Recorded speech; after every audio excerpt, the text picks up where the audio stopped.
Back in 1975, my grandfather decided that his one-year-old Dodge truck that he'd bought wasn't good enough for the farm, so he traded it in on this 1970 model F-250. It was his farm truck for a good 10-15 years. I first laid eyes on it when I was about 9 or 10. It was parked up in the shed with no rear wheels on it, and it sat there for a good 10 years. Started talking to my grandfather a bit about it, wanted to sort of see if there was any chance we could get it going. And yeah, around the dinner table one night, he decided to tell me that I could have it if I wanted, on the condition that I restored it. My name's Ian Porter, and this is my 1970 Ford F-250.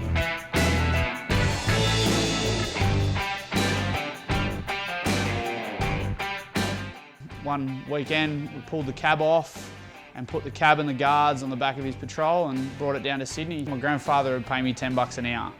So all that money went straight into this.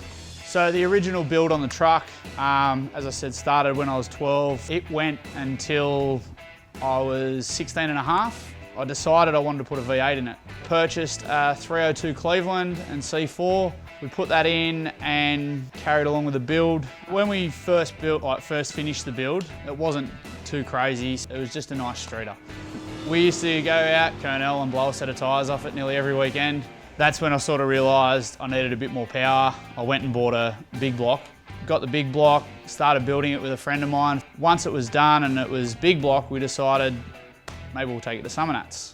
About 6 months before Summernats, my grandfather got diagnosed with cancer.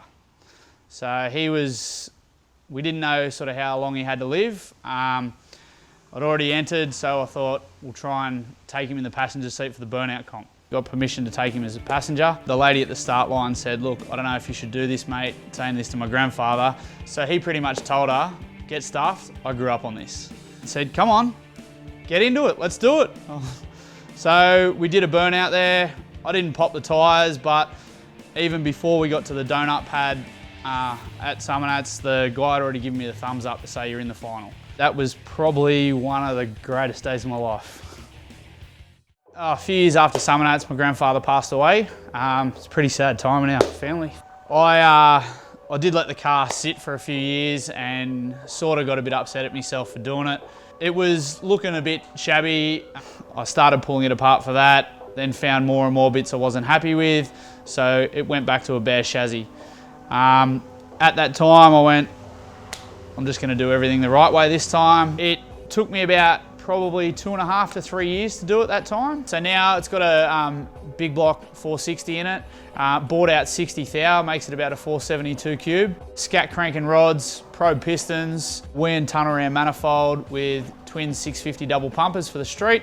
Gearbox is a C6, full manualised reverse shift pattern built by Dominello. Diff is a Dana 70. We've done a Detroit locker, 4-1 gears, billet 35 spline axles in it. Pretty much the box and diff indestructible. The front end is custom lowered I-beams from the States, so it gives us like 3-inch lower without changing any gear caster or camber. The motor makes about 440 horsepower at the wheels.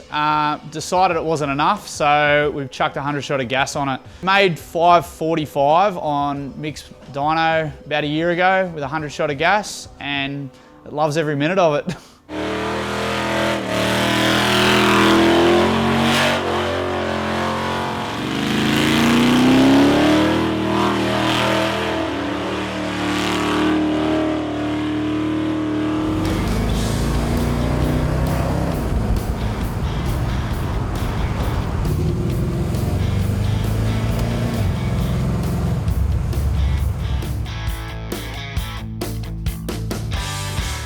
So we took it to Summernats in 09. Went out there, lasted like 65 seconds. But yeah, end of the day came and a bloke came up to me and said, mate, you should probably go over to the trophy ceremony. So he gave me second, which was unbelievable. Just the feeling of winning something in it.